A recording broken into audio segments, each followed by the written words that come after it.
over the government's plan to avoid defaulting on its loan.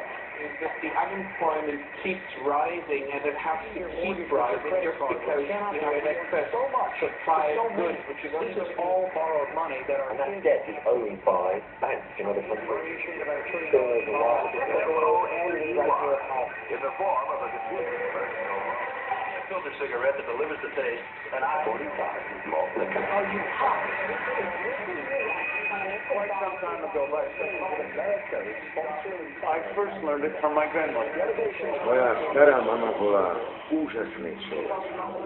Naučila ma hrať hru Monopoly. Chápala, že účelom hry je získavať. Získala vždy všetko, čo mohla a nakoniec sa stala pánom hracej plochy. Potom mi vždy povedala to isté. Pozerala sa na mňa a povedala: raz sa túto hru naučíš hrať. Jedno leto som potom hral Monopoly takmer každý deň, vtedy som sa to naučil skutočne. Pochopil som, že jediný spôsob, ako vyhrať, je úplné sústredenie sa na získavanie. Pochopil som, že ide o peniaze a majetok, že podľa toho sa hodnotí skóre.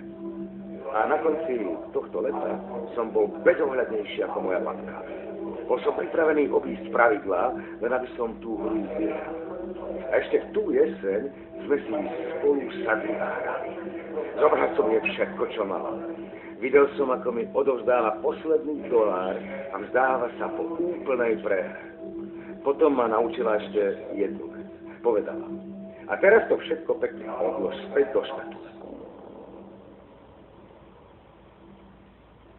Všetky domy a hotely, všetky železnice a rozvodné spoločnosti, všetok majetok a všetky tie nádherné peniaze.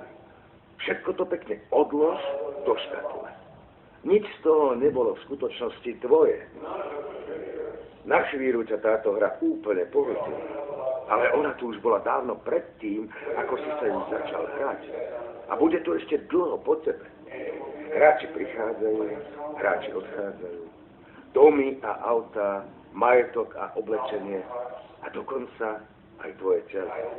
Pretože faktom je, že všetko, čo uchopí, skonzumuje a nahromadí, pôjde späť do škatule a ja prídem o všetko.